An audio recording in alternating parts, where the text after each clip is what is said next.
Dawn breaks over the Pacific. The Pacific Ocean stretches endlessly in every direction, a vast canvas of deep blue that seems to swallow the horizon itself.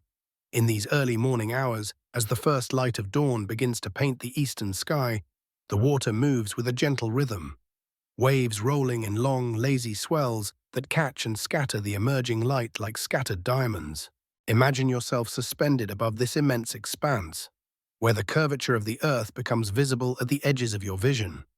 The sky above transitions from the deep indigo of night to softer shades of purple and rose, and there, just beginning to peak above the distant horizon, the sun appears as a brilliant orange orb, casting its first golden rays across the water's surface. The air is crisp and clean, carrying the salt scent of the ocean on a gentle breeze.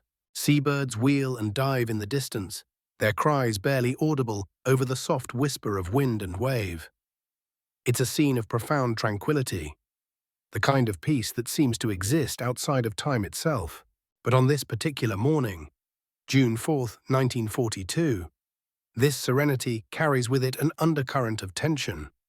Somewhere beneath this peaceful surface lies the weight of impending conflict. The gentle morning light illuminates not just the natural beauty of the Pacific, but also the stage for what would become one of the most decisive naval battles in history. You can almost feel it in the air, that electric quality that comes before a thunderstorm. The ocean may appear calm, but it holds within its depths the echoes of recent violence.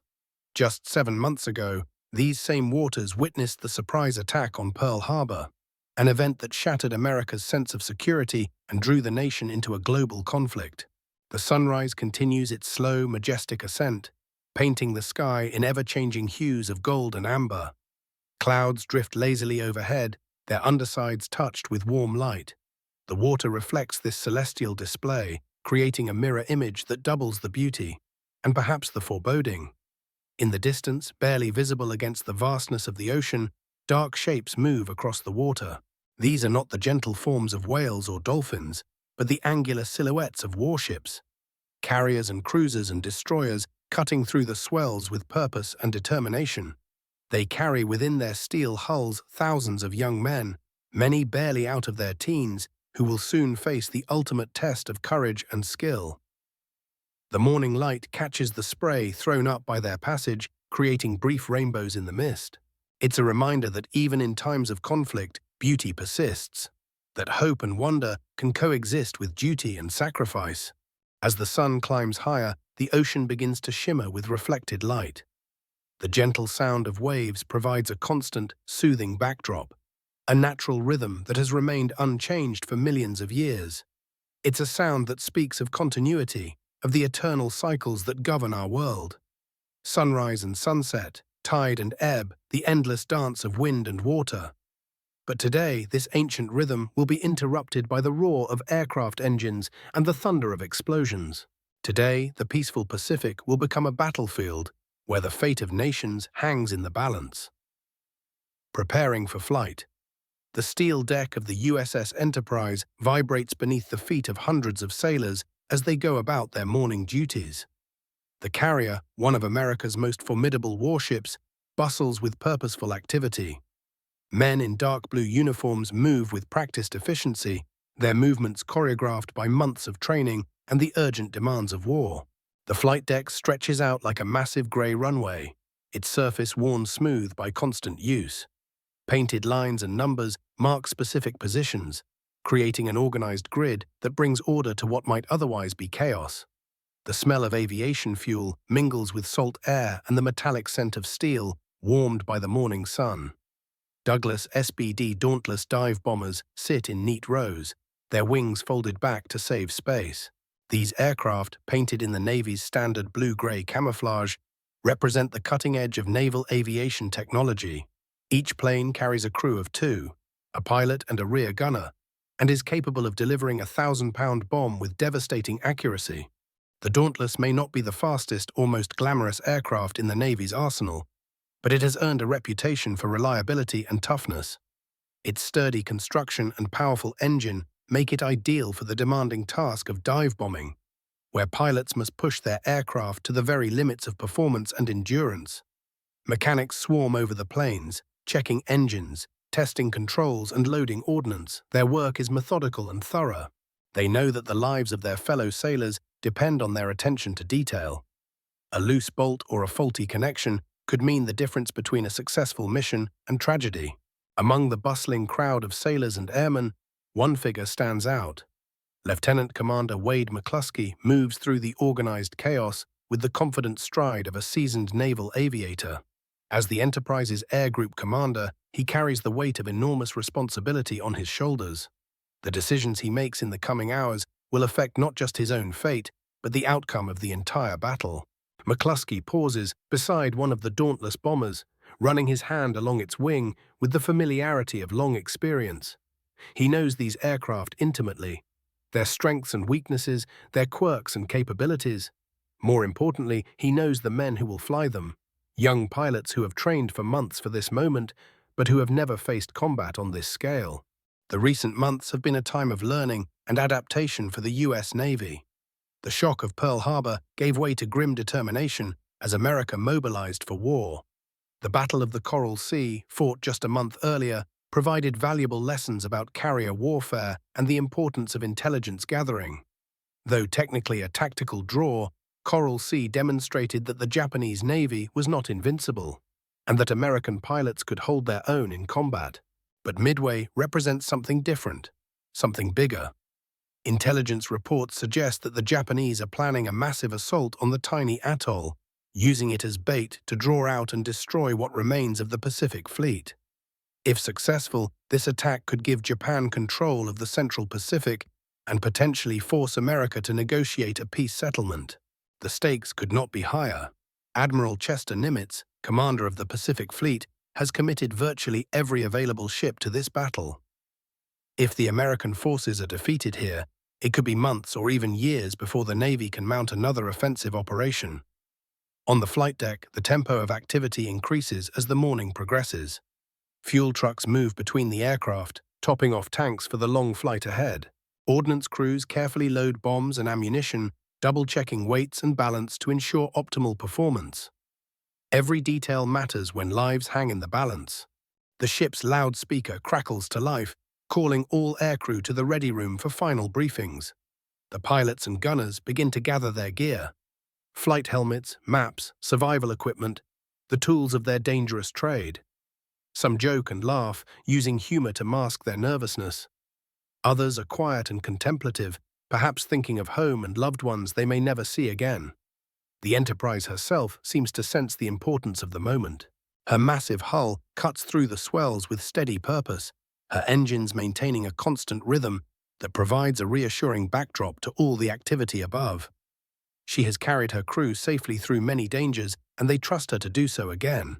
As the final preparations continue, the sun climbs higher in the clear Pacific sky. The morning that began with such peaceful beauty is now charged with anticipation and purpose. Soon, the quiet of dawn will give way to the thunder of launching aircraft and the deadly game of naval warfare. But for now, in these final moments before combat, there is still time for reflection. Time to appreciate the dedication and courage of the young men who serve aboard this great ship. They represent the best of their generation. Ordinary Americans called upon to perform extraordinary deeds in defense of their country and its ideals. The steel deck vibrates beneath their feet, and the ocean stretches endlessly in all directions. History waits to be written. The briefing and takeoff. The ready room falls silent as Commander McCluskey enters, his weathered flight jacket bearing the insignia of countless missions. The assembled pilots, some barely old enough to vote, shift in their metal folding chairs as maps are unrolled and pinned to the bulkhead. The air is thick with cigarette smoke and tension, punctuated by the distant hum of the carrier's engines and the occasional creak of the ship's hull as it rides the Pacific swells. A single bare bulb hangs from the ceiling, casting harsh shadows across the faces of the men gathered here. These are the dive bomber pilots of Bombing Squadron 6, the VB-6, and each one knows that the next few hours will test everything they've learned in training. Some fidget with pencils or tap their feet nervously. Others sit perfectly still, their eyes fixed on the maps that will guide them to their target. "Gentlemen," McCluskey begins, his voice calm but carrying the weight of command, Intelligence indicates that the Japanese fleet is approaching Midway from the northwest. 4 carriers, Akagi, Kaga, Soryu, and Hiryu, along with their escort vessels. He points to positions marked on the chart with red pins. Our job is to find them and stop them. The briefing continues with methodical precision. Weather conditions, fuel loads, radio frequencies, emergency procedures, every detail that might mean the difference between success and failure. The pilots take notes, asking occasional questions about timing and navigation. They know that once they leave the relative safety of the Enterprise, they'll be on their own over hundreds of miles of empty ocean. Lieutenant Dick Best, one of the squadron's most experienced pilots, studies the chart intently. He's flown combat missions before, but nothing quite like this. The distances involved are enormous, pushing the dauntless bombers to the very limits of their range.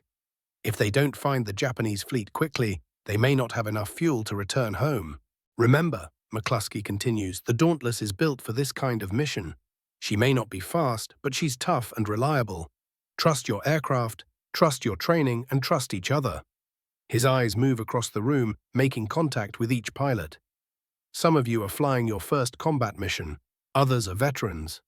Today, we all fly as one squadron, one team. The briefing concludes with a final check of watches and radio settings. The pilots begin to file out, heading for the flight deck where their aircraft wait. The morning sun is now well above the horizon, promising clear weather for the mission ahead. Visibility will be excellent. Good for navigation, but also good for enemy fighters who might be protecting the Japanese fleet. On the flight deck, the dauntless bombers have been spotted for takeoff, positioned with their wings unfolded and their engines warming up. The sound is tremendous. 25 aircraft engines running in unison, their propellers creating a wind that whips across the deck. Deck crews in colored jerseys scurry between the planes, making final checks and removing wheel chocks. The pilots climb into their cockpits with practiced ease, running through their pre-flight checklists with methodical precision. Instruments are checked, controls tested, radios tuned to the proper frequencies. In the rear seats, the gunners load their weapons and adjust their equipment. These men will serve as extra eyes during the long flight, watching for enemy fighters and helping with navigation. The first Dauntless moves into position at the front of the flight deck, its engine note changing as the pilot advances the throttle. The deck crew signals all clear, and the launch officer raises his flag. For a moment, everything seems suspended in time. The aircraft poised at the edge of the deck, the ocean stretching endlessly ahead, the crew holding their collective breath. Then the flag drops, and the Dauntless lurches forward, accelerating down the deck with surprising speed. The pilot holds the stick steady as the aircraft builds momentum, the engine roaring at full power. The end of the deck approaches rapidly, and then the bomber is airborne, climbing steadily into the clear morning sky. One by one, the other aircraft follow. Each takeoff is a carefully choreographed dance of men and machines, requiring split-second timing and absolute precision. The margin for error is virtually non-existent. A moment's hesitation or a mechanical failure could result in disaster. McCluskey's aircraft is among the last to launch. As the air group commander, he will lead the formation to the target and coordinate the attack. The weight of responsibility sits heavily on his shoulders as his Dauntless accelerates down the deck. Behind him, his gunner checks their equipment one final time. The takeoff is smooth, and McCluskey banks gently to the right, beginning to form up with the other aircraft. Below, the Enterprise continues on her course, growing smaller as the bombers climb to their cruising altitude. Soon, she is just a tiny speck on the vast blue ocean, their only link to safety in this immense wilderness of water and sky. The formation takes shape gradually, with each pilot finding his assigned position relative to the others. Flying in formation requires constant attention and skill, maintaining proper spacing while dealing with turbulence and wind shifts. But these men have trained for this, and their movements show the confidence that comes from countless hours of practice. As they settle into their cruise configuration, the pilots can't help but feel a mixture of excitement and apprehension. They are leaving the known for the unknown, trading the safety of their carrier for the dangers of combat. But they also feel a sense of purpose. They know that their mission could help turn the tide of the war in the Pacific. The ocean spreads out beneath them like a vast blue carpet, unmarked by any sign of human presence. Somewhere ahead lies the Japanese fleet. 4 aircraft carriers and their escorts, carrying hundreds of planes and thousands of men. Finding them in this immensity will require skill, luck, and perhaps divine intervention. But for now, there is only the steady drone of engines and the endless expanse of the Pacific. The hunt has begun. Flying into the unknown. The formation of dauntless dive bombers settles into a steady rhythm as they fly northwest over the Pacific. 25 aircraft arranged in precise formations, their blue-gray camouflage blending with the sky above and the ocean below. The sound of their engines creates a deep, resonant drone that seems to fill the entire world, a mechanical heartbeat that will guide them across hundreds of miles of empty ocean. From his position as flight leader, McCluskey scans the horizon through his windscreen, searching for any sign of the enemy fleet. The visibility is excellent, the kind of crystal-clear morning that makes navigation easier but also exposes them to enemy observation. Below, the Pacific stretches endlessly in all directions, its surface broken only by the occasional whitecap or the shadow of a passing cloud. The sensation of flying in formation over such vast distances is both exhilarating and sobering. Each pilot must maintain his position relative to the others while constantly monitoring his instruments and scanning for threats. The slightest lapse in attention could result in a mid-air collision or cause the formation to lose cohesion. But there's also something deeply reassuring about being part of this aerial armada. 25 crews united in common purpose, their fates interlinked by duty and determination. Lieutenant Dick Best adjusts his throttle slightly, maintaining his position in the formation. Through his headset, he can hear the occasional radio transmission, brief, professional communications atween the pilots as they navigate across the trackless ocean. The radio discipline is excellent. These men know that unnecessary chatter could interfere with vital information or alert enemy listeners to their presence. In the rear seat of each aircraft, the gunners serve as additional eyes and ears. They scan the sky for enemy fighters while also helping with navigation, calling out landmarks or changes in weather conditions. Their position gives them a different perspective on the flight, and their observations often prove invaluable during long overwater missions. The fuel gauges become increasingly important as the flight progresses. The dauntless bombers are operating at the very edge of their range, and every gallon of aviation gasoline must be carefully managed. The pilots have calculated their fuel consumption down to the minute, but variables like headwinds or course changes could upset their carefully laid plans. The specter of running out of fuel over the open ocean haunts every long-range mission. McCluskey checks his watch and compares it to his chart. They should be approaching the estimated position of the Japanese fleet, but the ocean below remains empty. Intelligence reports had placed the enemy carriers in this area, but the Pacific is vast, and even a small navigation error could cause them to miss their target entirely. The pressure to find the Japanese fleet grows with each passing minute, not just because of the fuel situation, but because every moment's delay gives the enemy more time to launch their own attack. The sun climbs higher in the clear sky, its warmth beginning to penetrate the cockpits of the diving bombers. The pilots adjust their canopies to manage the increasing heat while maintaining good visibility. Flying at altitude over the ocean creates its own microclimate, cooler than the surface but warmer than expected due to the sun's direct rays and the heat generated by the aircraft engines. Some of the younger pilots begin to show signs of nervousness as the flight continues without sighting the enemy. This is their first major combat mission, and the reality of what they're attempting begins to sink in. They're flying alone over hostile waters, searching for an enemy fleet that may or may not be where intelligence reports suggest. If they find the Japanese carriers, they'll face intense anti-aircraft fire and probably enemy fighters. If they don't find them, they may not have enough fuel to return home. But McCluskey and the other veteran pilots radiate a calm confidence that helps steady the nerves of their younger colleagues. They've been in difficult situations before, and they know that panic or desperation will only make things worse. The key is to stick to the plan, trust their training, and maintain the discipline that has brought them this far. The ocean below shows subtle variations in color and texture, deeper blue in some areas, lighter in others, with occasional patches where currents or wind patterns create different wave formations. To the untrained eye, it might all look the same, but experienced naval aviators learn to read these signs like a book. They can estimate wind speed and direction from the whitecaps, judge visibility from the clarity of the horizon, and even make educated guesses about weather patterns from the shape and movement of clouds. The formation maintains its heading, engines droning steadily as they consume precious fuel. Radio transmissions are kept to a minimum, but occasionally a pilot will report a possible sighting. A distant cloud formation that might be smoke, a patch of water that looks different from the surrounding ocean, a glint of light that could be sunlight reflecting off metal. Each report is investigated and ultimately dismissed, but the process keeps everyone alert and engaged. The psychological challenge of these long overwater flights cannot be underestimated. Flying for hours over empty ocean with no landmarks or reference points can be disorienting even for experienced pilots. The mind begins to play tricks.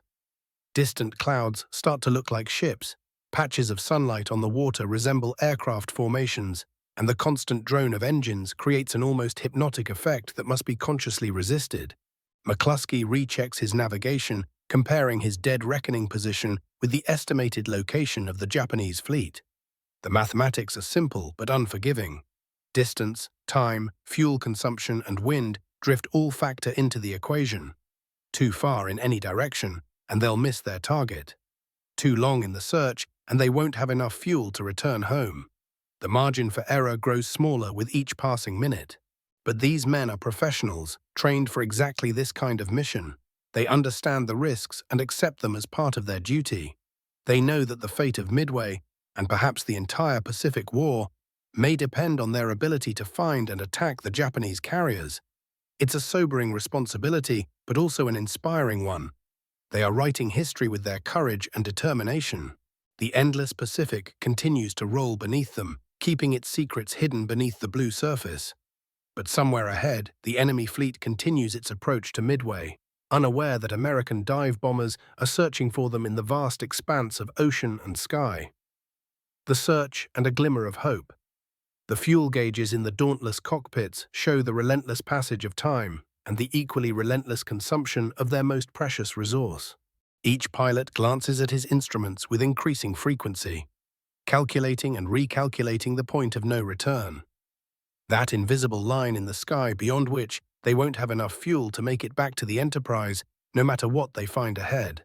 McCluskey's jaw tightens as he scans the empty horizon once again. According to their intelligence briefing, the Japanese fleet should be here, somewhere in this seemingly endless expanse of blue water. But the ocean below remains stubbornly empty, offering no sign of the 4 enemy carriers and their escorts. The morning sun, now well above the horizon, creates a brilliant glare on the water's surface that makes observation even more difficult. The formation has been airborne for over an hour now, flying a carefully calculated search pattern based on the best intelligence available. But intelligence, as every combat pilot knows, is often incomplete or outdated. The Japanese fleet could have changed course, increased speed, or simply been misidentified in the first place. The Pacific Ocean covers more than 60 million square miles. Finding a specific group of ships, even large aircraft carriers, is like searching for the proverbial needle in a haystack. In the rear seats, the gunners continue their vigilant watch, scanning not just for enemy aircraft, but for any sign of ships on the horizon. Their elevated position gives them a slightly different perspective from the pilots, and their fresh eyes might spot something that others have missed. The responsibility weighs heavily on everyone. 25 aircraft, 50 men, all depending on someone making that crucial first sighting. Lieutenant Best adjusts his position in the formation, staying close enough to his wingman to maintain mutual support, but far enough apart to avoid collision if sudden maneuvering becomes necessary. The art of formation flying requires constant attention, especially during long missions when fatigue begins to set in. A moment's inattention could result in disaster, not just for one aircraft, but potentially for several. The radio crackles occasionally with brief transmissions, position reports, fuel status updates, and the inevitable false alarms as pilots spot distant clouds or patches of discolored water that might, from a distance, resemble ships. Each report generates a momentary surge of hope and adrenaline, followed by disappointment when the sighting proves to be another mirage of the vast Pacific. McCluskey checks his watch again and makes a difficult decision. The formation is approaching the point where they should begin thinking about returning to the Enterprise, whether they found the Japanese fleet or not. Running out of fuel over the Pacific Ocean is a death sentence, and he has a responsibility to his men as well as to the mission. But turning back now would mean abandoning any chance of striking the enemy carriers and possibly dooming Midway to destruction. The ocean below shows subtle variations that only experienced aviators learn to recognize. Currents create different patterns of waves and foam. Wind shifts cause changes in the color and texture of the water. Schools of fish or marine mammals can create dark patches that might, from altitude, be mistaken for ships. The human eye, straining to find meaning in the vast blue emptiness, begins to see patterns and shapes that aren't really there. But then, something different. A brief flash of light on the horizon, gone almost before it can be registered. McCluskey blinks and looks again, but whatever caught his attention has vanished into the general glare of sunlight on water. Was it real?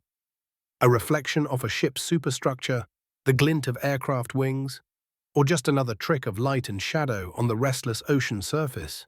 He keys his radio microphone. This is Group Leader. Possible contact bearing 270, range approximately 40 miles. All aircraft maintain formation and keep your eyes open. The transmission is brief and professional, but it sends a ripple of excitement through the formation. After more than an hour of fruitless searching, any potential sighting generates renewed hope and determination. The pilots adjust their course slightly, heading toward the area where McCluskey spotted the mysterious flash. Fuel gauges continue their inexorable countdown, but the possibility of finally locating their target gives everyone a surge of renewed energy. This is what they've trained for, what they've flown hundreds of miles to accomplish. The minutes pass slowly as the formation flies toward the potential contact area. Every pilot strains his eyes, searching for any sign of ships on the horizon. The gunners in the rear seats do likewise, their elevated position giving them a slightly better view of the surrounding ocean. The tension is palpable. Everyone knows that their fuel situation is becoming critical, and this may be their last chance to find the enemy fleet. Then, gradually, shapes begin to resolve themselves on the distant horizon. At first, they're barely visible. Tiny specks that could be clouds or islands or optical illusions. But as the formation draws closer, the specks take on more definite form. Ships, definitely ships, arranged in the characteristic pattern of a naval task force. Tally-ho! The call comes over the radio from one of the other pilots. Enemy fleet bearing 265, range approximately 25 miles. The sighting is confirmed by multiple aircraft as the Japanese task force becomes visible to the entire formation. 4 large ships that can only be aircraft carriers surrounded by a screen of smaller vessels, cruisers, destroyers, and support ships. The moment of truth has arrived. After hours of searching over the empty Pacific, they found their target. But finding the enemy is only the beginning. Now comes the far more dangerous task of attacking them. The Japanese fleet won't be undefended, and the Americans can expect to face intense anti-aircraft fire and probably enemy fighters as well. McCluskey's voice comes over the radio, calm and professional despite the magnitude of the moment. All aircraft, this is Group Leader. Target confirmed. 4 enemy carriers with escorts. Prepare for attack. We'll go in from the northeast, using the sun for cover. Stay in formation until I give the signal to attack. The formation begins to climb, gaining altitude for the dive-bombing attack that will follow. Each pilot checks his bomb release mechanisms and gun sight settings, preparing for the most important mission of his life. Behind them, the fuel gauges continue their relentless countdown, but that concern is temporarily forgotten in the face of the immediate challenge. The glimmer of hope that began with a brief flash of sunlight on the water has become a blazing certainty. They've found the Japanese fleet, and now they have the opportunity to strike a blow that could change the course of the entire Pacific War. The empty ocean that seemed so vast and forbidding just moments ago has suddenly become the stage for one of history's most decisive naval battles. The hunt is over.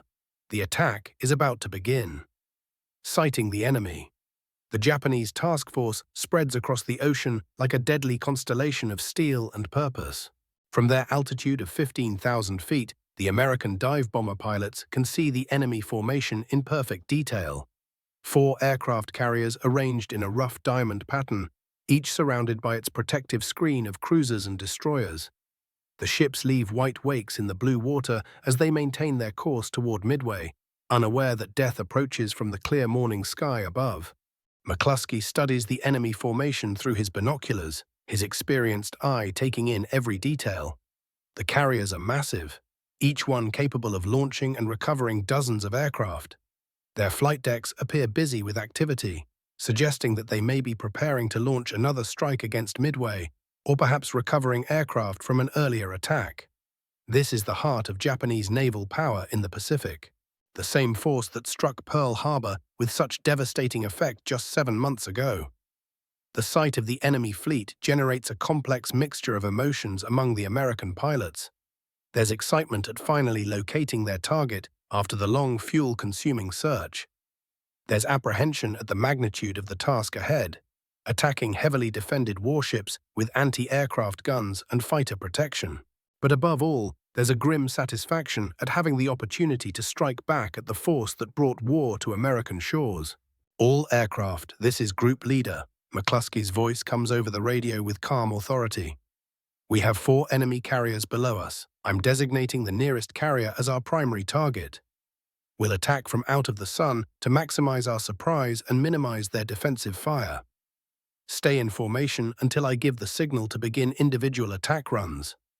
The formation begins to position itself for the attack, climbing slightly to gain additional altitude for their diving runs. The extra height will give them more time to line up their targets and build up speed during the dive, but it also means they'll be exposed to anti-aircraft fire for a longer period. It's one of many calculated risks that define the deadly mathematics of aerial combat. Lieutenant Best checks his bomb release mechanism one final time, ensuring that his 1,000-pound bomb will drop cleanly when he presses the release button. The weapon represents months of American industrial production. Steel forged in Pittsburgh, explosives mixed in munitions plants, precision components manufactured by workers who may never see the ocean, but whose efforts have brought this moment to pass. In a few minutes, their collective labor will be transformed into devastating kinetic energy. The Japanese carriers below continue their steady progress, their flight decks busy with activity. Through his binoculars, McCluskey can see aircraft spotted on the decks, fuel trucks moving between planes, and the tiny figures of deck crews going about their duties. These are professional sailors and aviators, much like the Americans preparing to attack them.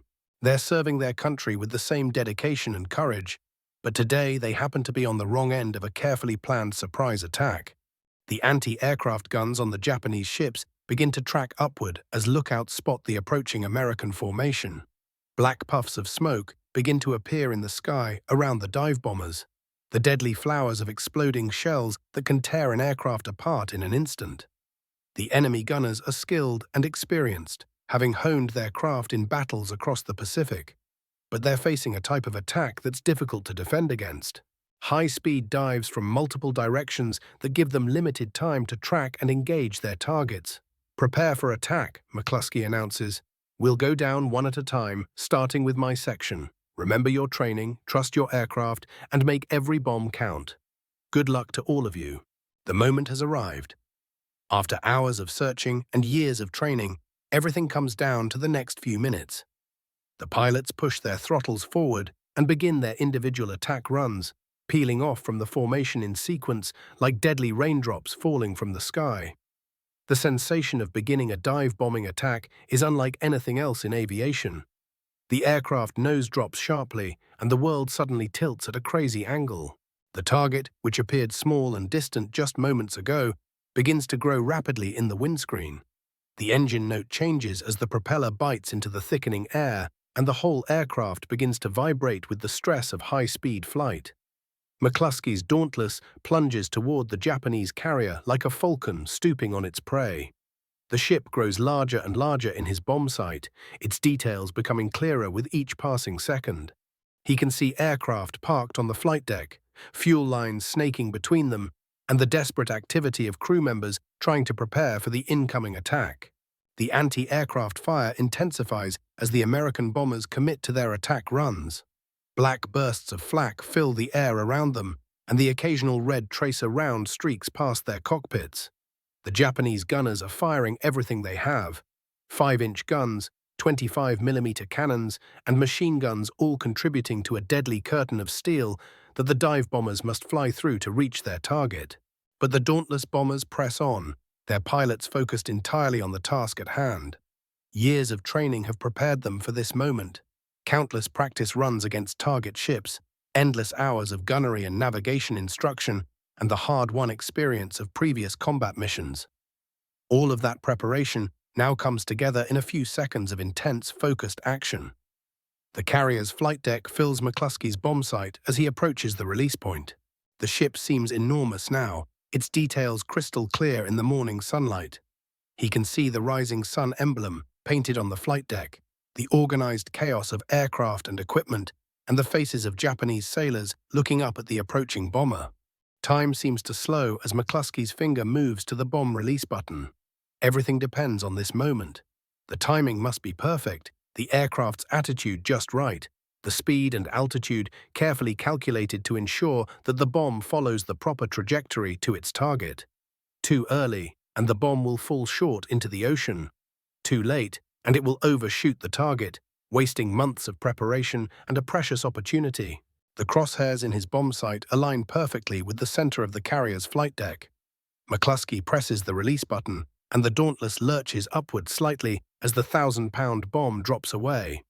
The aircraft, suddenly lighter, responds more quickly to his control inputs as he begins the critical pullout from his dive. Behind him, other pilots are beginning their own attack runs, following the same deadly path through the anti-aircraft fire. Each one faces the same challenges: the need for precision under extreme stress, the requirement to fly through intense defensive fire, and the knowledge that success or failure in the next few seconds could determine the outcome of the entire battle. The stage is set for one of the most decisive moments in naval history. And the dive and the aftermath. The dauntless bomber screams through the morning air at over 300 miles per hour. Its dive brakes deployed to control the descent and keep the aircraft stable in the face of tremendous aerodynamic forces. McCluskey grips the control stick firmly, fighting the buffeting and vibration as his aircraft plunges toward the Japanese carrier below. The world outside his cockpit has become a blur of motion and violence. Black puffs of anti-aircraft fire, the rapidly expanding target, and the ocean rushing up to meet him. The sensation of a high-speed dive in combat is unlike anything that can be adequately described to those who haven't experienced it. The aircraft shakes and groans under the stress, instruments vibrate so violently they become difficult to read, and the pilot must maintain absolute concentration despite the chaos erupting around him. The margin for error is virtually non-existent. Too steep a dive and the aircraft may not be able to pull out in time, too shallow and the bomb will lack the velocity needed for maximum penetration. Through his bomb sight, McCluskey watches the Japanese carrier grow larger and larger. What appeared as a small grey shape on the ocean surface just moments ago now fills his entire field of vision.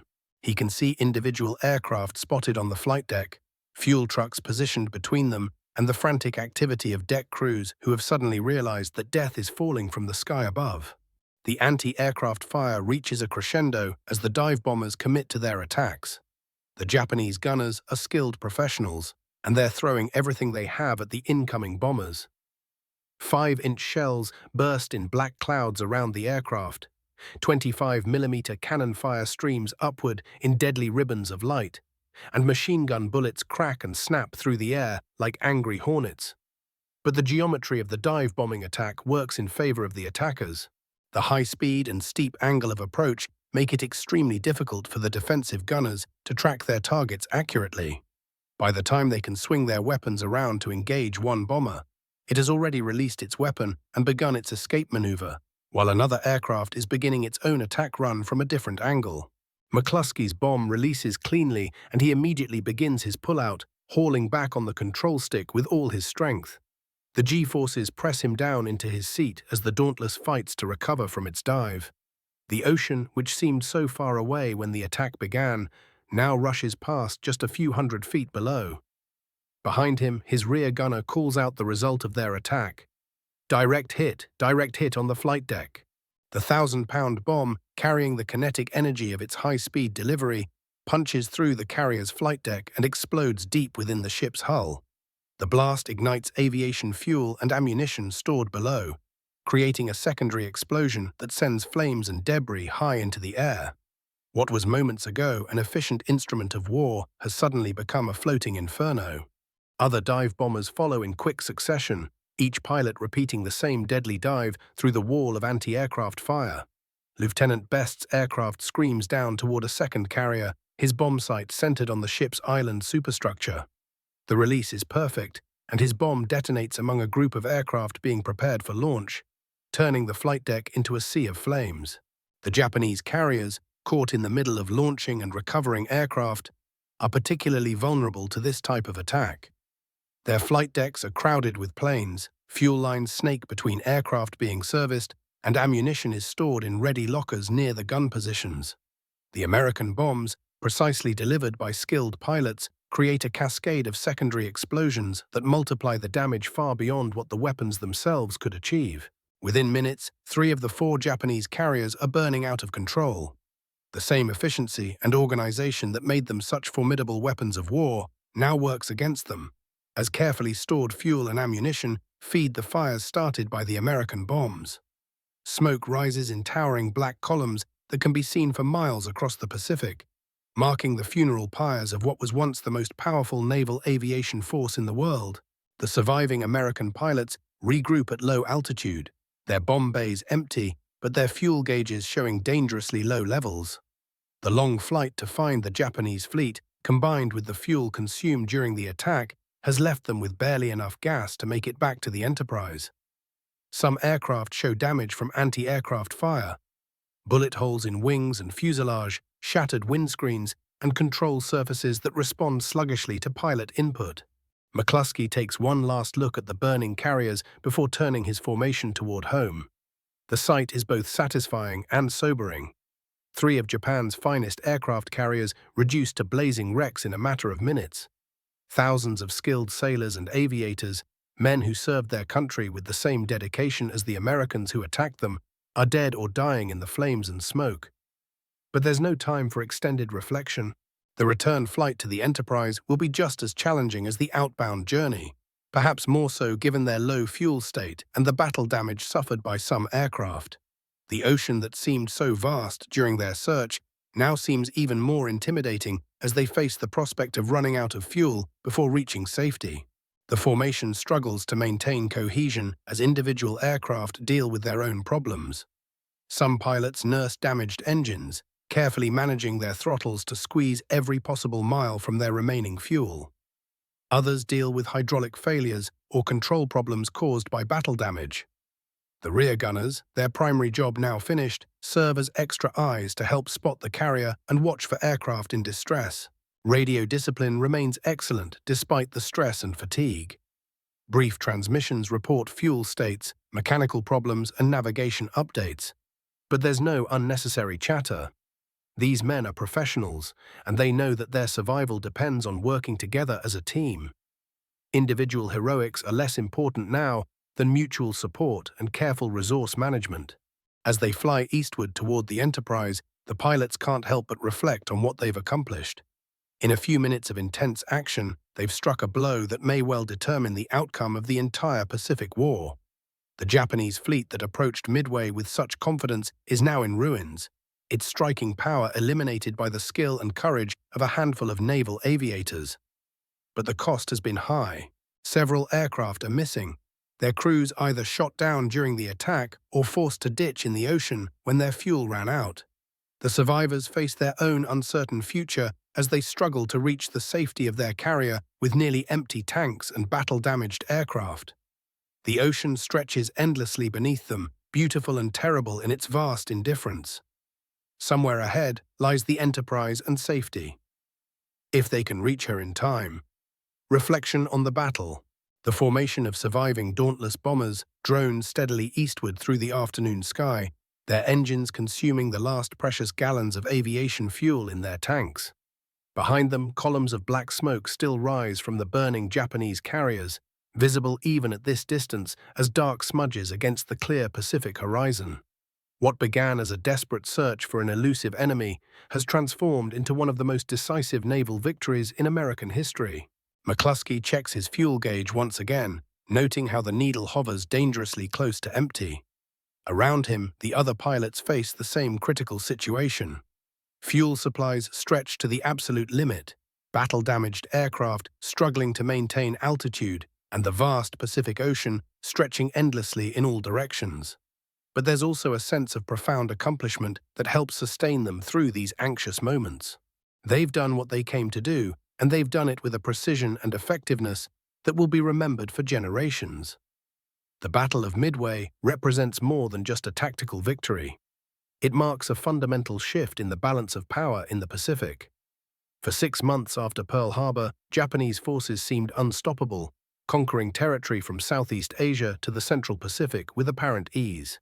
But the events of this morning have demonstrated that the Japanese Navy is not invincible, and that American forces can not only match their skill, but exceed it when properly led and equipped. The victory has been made possible by the contributions of many individuals, most of whom will never receive the recognition they deserve. Admiral Chester Nimitz, commander of the Pacific Fleet, made the crucial decision to commit his limited forces to this battle despite the enormous risks involved. His calm leadership and strategic vision provided the foundation upon which today's success was built. Equally important was the work of Commander Joseph Rochefort and his team of codebreakers at Pearl Harbor. Working in the basement of the administration building, these unsung heroes broke the Japanese naval codes and provided the intelligence that made this victory possible. Without their painstaking work deciphering enemy communications, the American fleet would have been fighting blind, unable to anticipate Japanese moves or position their forces effectively. The pilots themselves represent the best of American naval aviation, young men who volunteered for one of the most dangerous assignments in the military and then trained relentlessly to master their craft. Many of them are barely out of their teens, small-town boys who learned to fly in peaceful cornfields and are now fighting for their country over the vast Pacific. Their courage and skill have been tested in the crucible of combat, and they have not been found wanting. But victory has come at a cost that cannot be forgotten or minimized. Several aircraft failed to return from the mission, their crews either shot down during the attack or lost when their fuel ran out over the empty ocean. These men paid the ultimate price for their country's freedom, and their sacrifice gives weight and meaning to the success achieved by their surviving comrades. The Japanese forces they defeated were also skilled professionals, sailors and aviators, who served their country with dedication and courage. The carriers now burning on the horizon represented years of industrial effort and naval tradition, manned by crews who had trained just as hard and fought just as bravely as their American opponents. War is ultimately a tragedy for all involved, even when the cause is just and the victory decisive. The broader implications of today's battle will take time to fully understand, but already it's clear that something fundamental has changed in the Pacific War. The Japanese advance has been not just stopped, but reversed, and the initiative has passed to American forces. The road to victory will still be long and costly, but the outcome is no longer in doubt. As the formation continues its homeward flight, individual pilots begin to process their own experiences of the morning's events. The intensity of combat, the split-second decisions that meant the difference between life and death, the sight of enemy ships exploding under their bombs. These memories will stay with them for the rest of their lives, shaping their understanding of war and their own capabilities under extreme stress. Some feel a sense of vindication for the months of intensive training that prepared them for this moment. Every practice dive, every gunnery exercise, every navigation problem worked out in the classroom has contributed to their success today. The investment in their education and preparation has paid dividends that extend far beyond their individual achievements. Others reflect on the role of luck and timing in their survival. A few degrees difference in the angle of a dive, a moment's variation in the timing of a bomb release, a slight change in the direction of anti-aircraft fire. Any of these factors could have altered the outcome dramatically. They're grateful for their good fortune while remaining soberly aware of how narrow the margin between success and disaster can be in aerial combat. The technical performance of their aircraft has also exceeded expectations. The dauntless dive bombers, often criticized as slow and unglamorous compared to fighters, have proven their worth in the most demanding possible circumstances. Their rugged construction, reliable engines, and stable bombing platforms have made today's victory possible, validating the Navy's investment in this particular design and concept of operations. Radio transmissions from the Enterprise begin to reach the returning formation, providing navigation assistance and updates on the carrier's position. The familiar voices of their shipmates, speaking the professional language of naval aviation, provide reassurance that home and safety are within reach. But fuel gauges continue to show critically low levels, and several aircraft are reporting mechanical problems that could force emergency landings at sea. The ocean below remains as vast and unforgiving as ever, its blue surface offering no comfort to aviators whose engines might fail at any moment. But it's also the same ocean that now holds the wreckage of 3 Japanese aircraft carriers, testament to what can be accomplished when courage, skill, and determination are combined with sound planning and a little luck. The sun continues its westward journey across the Pacific sky, marking the passage of a day that will be remembered as long as naval aviation history is studied and honored. Returning home. The silhouette of the USS Enterprise appears on the horizon like a welcome beacon, her distinctive profile unmistakable even at this distance. The great carrier cuts through the Pacific swells with steady purpose, her flight deck cleared and ready to receive the returning dive bombers. For pilots whose fuel gauges are reading nearly empty and whose aircraft bear the scars of combat, she represents safety, home, and the successful completion of one of the most important missions in naval aviation history.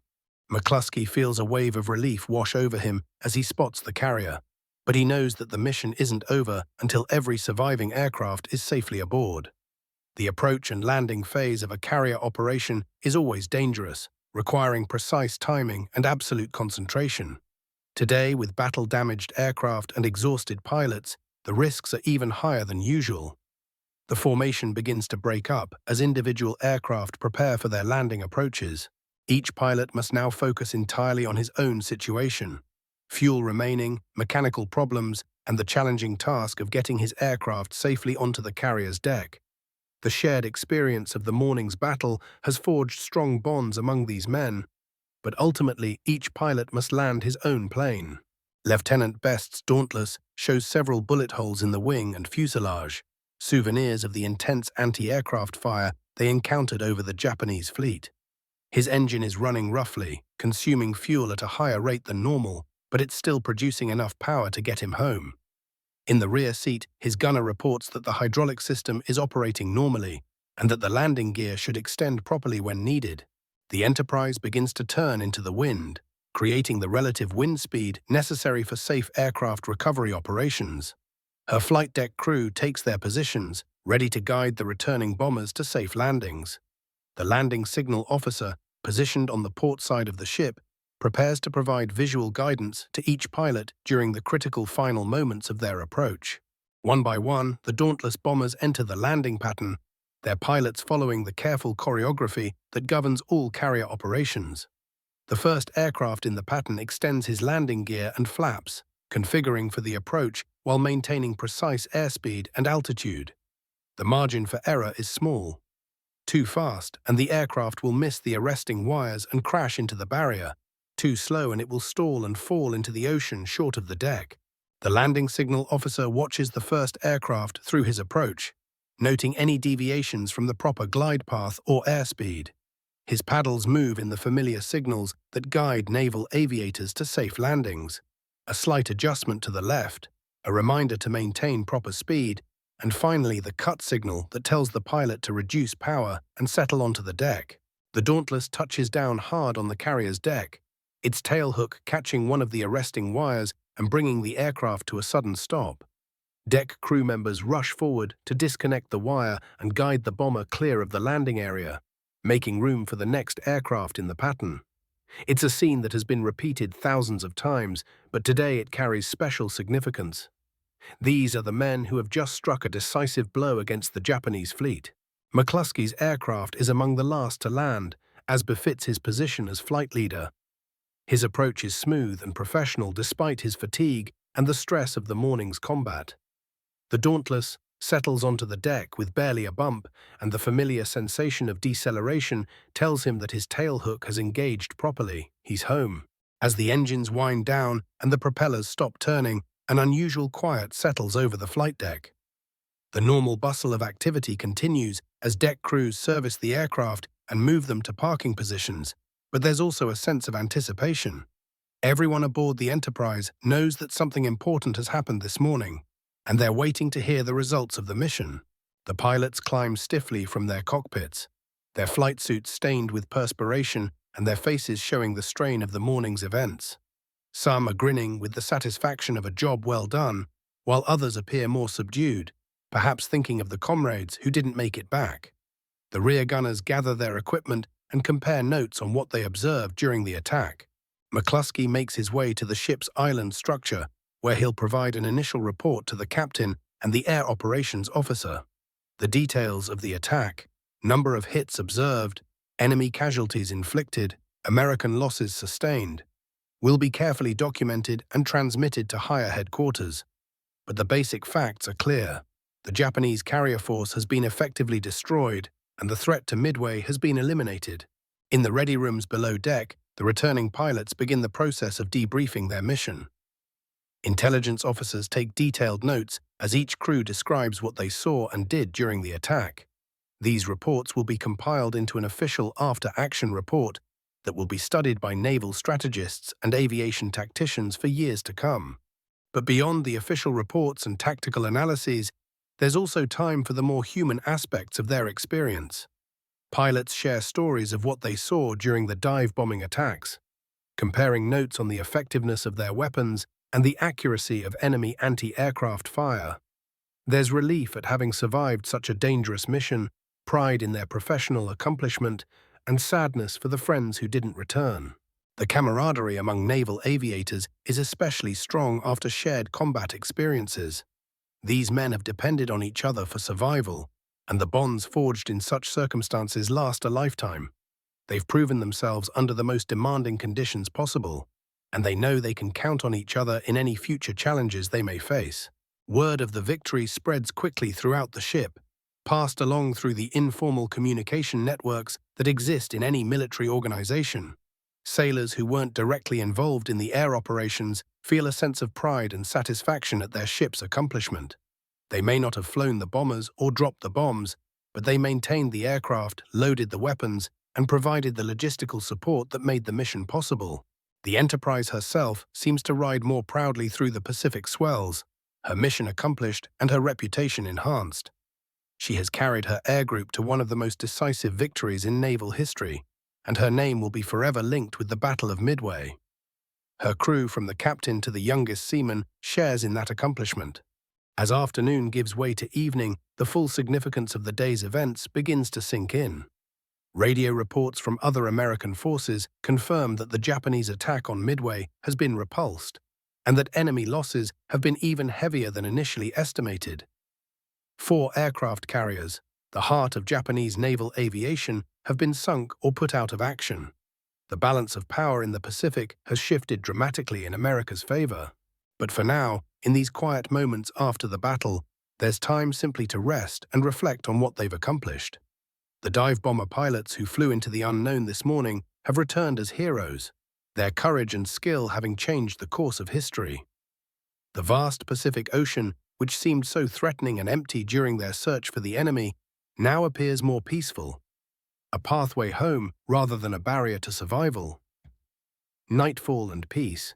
The sun begins its slow descent toward the western horizon, painting the Pacific sky in gentle shades of gold and crimson. The same ocean that witnessed such violence and destruction just hours ago now reflects the peaceful beauty of evening, its surface rippling with the soft colors of twilight. The USS Enterprise continues her steady course through the swells, her mission accomplished and her crew settling into the quieter rhythms of shipboard life after battle. On the flight deck, the dauntless dive bombers sit in neat rows, their engines cooling in the evening air. Maintenance crews work quietly around the aircraft, patching bullet holes, checking systems, and preparing the planes for future missions. But there's a different quality to their work now. Less urgency, more satisfaction. These machines have proven themselves in the ultimate test, and the men who maintain them take pride in their contribution to the day's success. The ocean stretches endlessly in all directions, its vast expanse no longer seeming quite so forbidding. Where morning brought uncertainty and the prospect of desperate combat, evening offers the comfort of victory and the promise of peaceful rest. The waves roll in their eternal rhythm, unchanged by the human drama that has played out above their surface. In the ship's ready rooms and mess halls, the conversations gradually turn from the technical details of the morning's attack to broader reflections on what has been accomplished. These young men, many of them still in their early 20s, have participated in one of history's most decisive naval battles. They've proven that ordinary Americans, properly trained and equipped, can achieve extraordinary things when their country's survival is at stake. The stars begin to appear in the darkening sky, the same constellations that have guided mariners for thousands of years. Polaris, the North Star, holds its steady position above the horizon, a constant reference point in a world of change and uncertainty. The Southern Cross, visible here in the Pacific, points toward distant lands where other battles are being fought and other victories won. McCluskey stands on the bridge wing, looking out over the darkening ocean. The weight of command that pressed so heavily on his shoulders during the morning's mission has not disappeared, but it feels more manageable now. He's brought most of his men home safely, and they've accomplished their mission with the effectiveness that exceeded even the most optimistic expectations. The gentle motion of the ship and the soft sound of water passing along her hull create a soothing backdrop to his thoughts. This great vessel, this floating city of steel and aluminum, has carried them safely through danger and brought them home again. She represents the best of American industrial capability, the product of thousands of workers in shipyards and factories who may never see the ocean, but whose efforts have made this victory possible. Below deck, the pilots and aircrew members settle into their bunks, finally able to rest after the physical and emotional demands of combat. Some fall asleep immediately, exhausted by the stress and adrenaline of the morning's events. Others lie awake for a while, replaying the details of their attack runs and thinking about the friends who didn't return. But gradually, the gentle motion of the ship and the quiet sounds of the ocean work their peaceful magic. The night watch takes over the ship's operations, maintaining course and speed while their shipmates rest. These sailors, like their comrades throughout the fleet, understand that their vigilance makes it possible for others to sleep peacefully. The ocean never sleeps, and neither do those who sail upon it in defense of their country. Far to the west, the wreckage of the Japanese fleet continues to burn, sending columns of smoke into the star-filled sky. But even this destruction will eventually be claimed by the ocean, which accepts all things with equal indifference. The ships of victors and vanquished alike, the dreams of admirals and the hopes of ordinary sailors. The sea endures, constant and eternal, while human conflicts rise and fall like waves upon its surface. The moon rises over the Pacific, casting a silver path across the water that seems to lead toward home and peace. Its light has shone on countless naval battles throughout history, witnessing the rise and fall of empires, the courage of individuals, and the endless human struggle for freedom and security. Tonight, it illuminates an ocean where freedom has triumphed, where courage has been rewarded, and where hope has been renewed. As the Enterprise continues her journey through the night, her crew can rest with the knowledge that they've helped to secure their country's future. The victory at Midway has not ended the war. Many more battles lie ahead, and many more sacrifices will be required. But it has proven that the cause is just, the effort worthwhile, and the outcome ultimately assured. The ocean that seemed so vast and threatening in the morning now appears as a pathway to peace, a bridge between the world of conflict and the world of hope. The same stars that guided the dive bombers to their target now light the way home, their ancient light a reminder that some things endure beyond the temporary struggles of nations and individuals. And so the Pacific settles into its nightly calm, the great ocean breathing slowly and steadily like a sleeping giant. The waves continue their eternal rhythm, washing away the traces of battle and preparing the stage for whatever tomorrow may bring. But tonight belongs to peace, to rest, and to the quiet satisfaction that comes from duty well performed and honor upheld. The stars shine down on the vast expanse of water, their light reflecting in countless tiny mirrors on the ocean's surface. Each reflection seems to carry a message of hope, a reminder that even in the darkest times, there is always light to guide us home. The Pacific Ocean, which has witnessed so much history, so much courage, and so much sacrifice, continues its eternal vigil, patient, enduring, and ultimately peaceful. Let the gentle sound of waves against the hull carry you toward your own peaceful rest, knowing that courage and dedication can overcome any challenge, and that tomorrow's dawn will bring new opportunities for hope and achievement. The ocean sleeps, the stars shine, and all is well. Sleep now as the heroes of Midway sleep, secure in the knowledge that their courage has made the world a safer place, and that their sacrifice has not been in vain.